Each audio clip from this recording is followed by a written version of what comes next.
The Voice of Russia World Service presents another edition of the Christian Message from Moscow.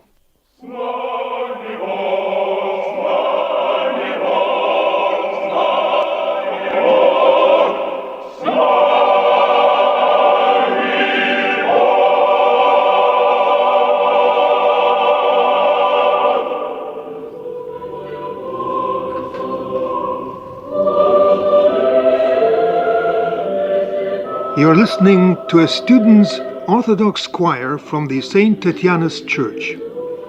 This church is tightly connected with an Orthodox newspaper we're going to tell you about.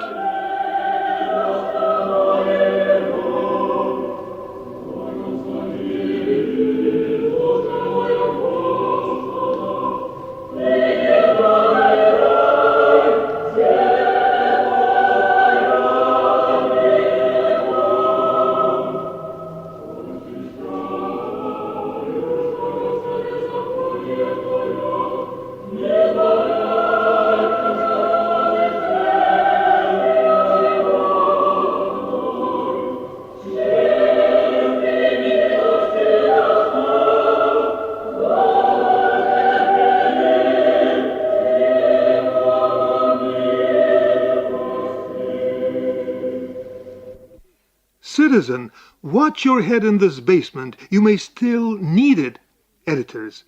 This funny warning is the first thing you see when you come to meet the people working at the St. Tatiana's Day student newspaper. This Orthodox paper is headquartered inside St. Tatiana's church, next to the Moscow University's old building, in the very heart of Moscow. The church used to be the place where the university students and their teachers used to pray before the 1917 Socialist Revolution.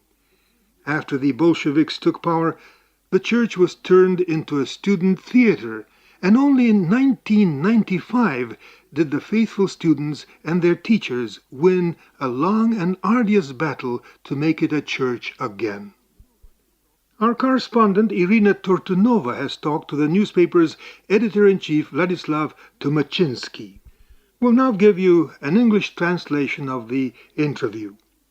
Мы беседуем с ее главным редактором. Владиславом Томачинским. Расскажите немножко об истории создания газеты. Ну, история довольно длинная. Газета появилась больше 3 лет назад. Vladislav, how did your newspaper come about? It happened 3 years ago. The whole thing was initiated by our students, mainly the philologists. Looking at the mainstream printed press and literature, we just couldn't find there what we think is the main view on the surrounding world. We believe that the most important thing is the realization of the fact that God really exists and that Russia is an Orthodox country. Small wonder that we chose the St. Tatiana's Church as our formal founder. And why did you call it St. Tatiana's Day? St. Tatiana's Day, that is marked every January 25th, in the memory of the canonized martyr of the same name, is also the birthday of the Moscow State University. It has long been celebrated by our scientists, all intellectuals, Orthodox and non-Orthodox alike. It is also a big church holiday, and the university's rector Viktor Sadovnichi says that St. Tatiana's Day is what Russian culture is actually all about. What kind of people are you writing for? From the very outset, we tried to avoid becoming a strictly religious publication and appeal to as many people as possible. It's up to our readers to judge how well or badly we've been coping with this goal. What's your idea of a large readership? It is when you appeal to everyone. It so happened that we are now being read by people of all ages, and we also think that we owe a great deal of our readers' attention to the fact that we belong in the Moscow State University, this traditional center of Russian culture. And what kind of people do you have working here at the newspaper? They're mostly under- and postgraduate students studying right here at the Moscow State University. There are other people contributing too, Like, for example, our good friend, film critic Tatiana, which means that there are a whole lot of people interested in what we're doing here. What does it take one to write for your paper? You've got to write well. We don't care much whether you are a professional journalist or not. What really matters is that your opinion is in line with our format. If it doesn't, we refuse to cooperate. Strange as it may seem, people keep bringing in materials even though we don't pay them anything. Meaning that your writers are all volunteers? You know, we're all amateurs here. But I hope that someday we'll be able to pay our people. Working for a newspaper is not easy, and you've got to get money for what you're doing. Do you have any sponsors? No, we don't. Sometimes people help out, but in general, we try to pay our way. And how big is your circulation? In Moscow it is 7,000 copies, but they're also printing us in Belarusia, and we also come out through the internet. And judging by the feedback we're getting from our leaders, they like us. How are you advertising your newspaper? Well, we go around hanging out ads. But full-time advertising costs a whole lot of money we just don't have. We don't like advertising in popular publications whose outlook differs from ours. Are you working together with other publications? Yes, with the youth magazine Foma. We and they see eye to eye on many things. We try to get across to the people our understanding of what Orthodoxy is all about. Many people think that all an Orthodox believer does is going to the church trying to pray himself out of the rough and tumble of the everyday life. As a result, we have a wall of misunderstanding rising between believers and non-believers. To break this wall, we have to explain that the church is not taking people away from real life, but is simply trying to change their view of the surrounding world. Believing in God makes our life more sensible. What we are trying to do is to reverse the bias that still exists towards the church and the believers. We are also working closely with the Restavros youth movement, whose members are restoring churches and monasteries in Moscow and elsewhere in Russia, including St.Tatiana's church here.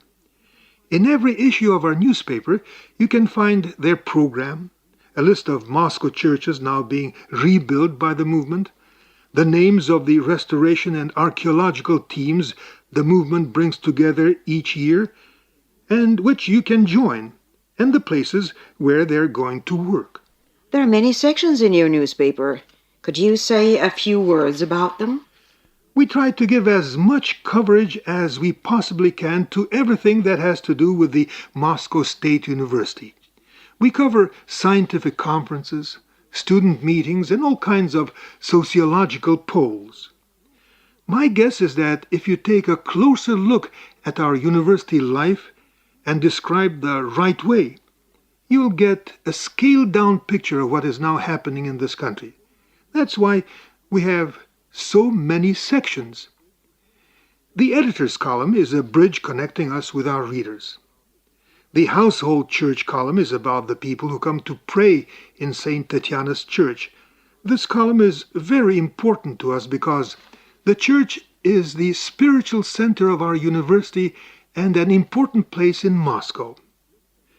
The alma mater column looks at the university life and offers interviews with all kinds of interesting people, like, for example, Nikolai Leonov, who spent 30 years of his life working for our intelligence service.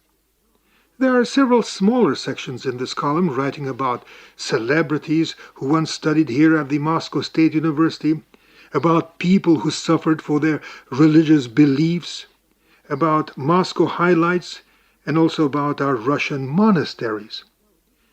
We have a section called The Elements, which was initially about literature and poetry and is now covering all cultural things.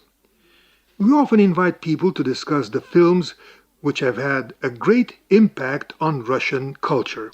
You are headquartered in the same building with the St. Tatiana's church. Is anyone serving there also collaborating with your newspaper? Yes, it's their senior priest, Father Maxim Kozlov, who is also our confessor. It was with him that we initially discussed the idea of starting a student Orthodox newspaper. His immediate reaction was rather pessimistic because he realized all too well the problems we would have to grapple with setting up a brand new publication. He suggested that we start off as a leaflet, not a full-size newspaper, but now he says that for a publication like ours, to have stayed afloat for a whole 3 years is nothing short of a miracle. He's very supportive, and we always discuss with him our new ideas. Irina Turtinova was talking to Vladimir Tomachinsky, the editor-in-chief of an Orthodox student newspaper published by the Moscow State University.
Our correspondent also met with the newspaper's confessor, Father Maxim Kozlov, who is also the senior priest at the St.Tatianas church.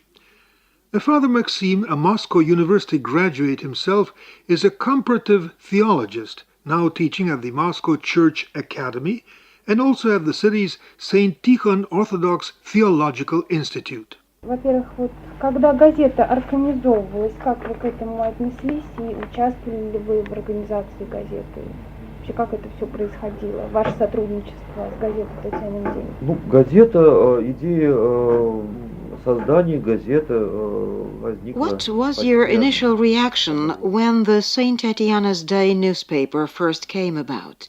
Did you give them any organizational help? The idea to have such a newspaper emerged almost simultaneously with the desire to bring back the old university church. It took us more than a year to get a permission to reopen it. Some members of our Orthodox community, young in both age and soul, set out to publish a newspaper. The whole idea is clear and simple, to get Orthodox views across to the people. Our newspaper is aimed at those still outside the fold of Mother Church, primarily at students. We write for educated people. I immediately liked the idea of launching a newspaper, but I never wanted to be someone who would decide what to write about and impose his will on everyone else. Our young staffers enjoy wide freedom of hand, and I have no right to tell them to put in this or that material. Sometimes they reject my choice. Sometimes I'm able to talk them into running what I like.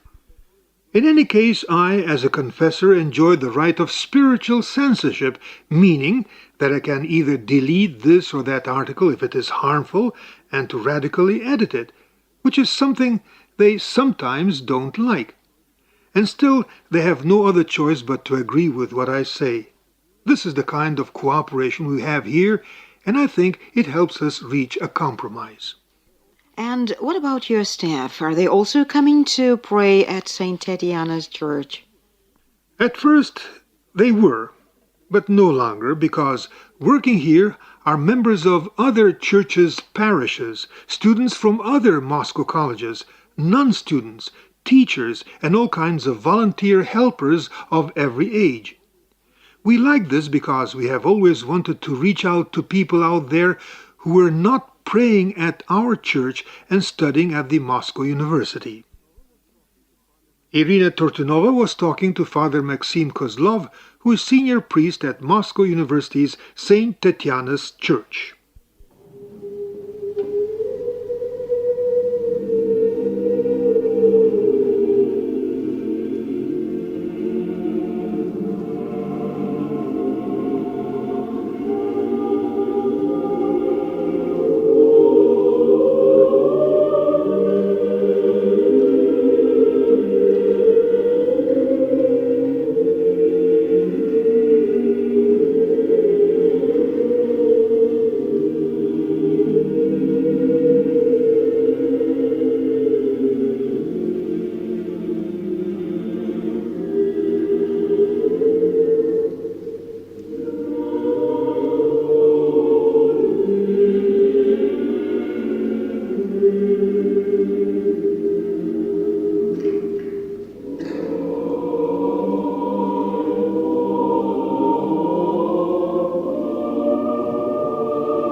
And there we end this edition of the Christian Message from Moscow, prepared by Irina Tortunova and produced by Vladimir Domin. Musical editing was by Tatiana Shvetsova, and your hosts today were Irene Larina and me, Boris Novikov. Join us for the continuation of the program at the same time next week.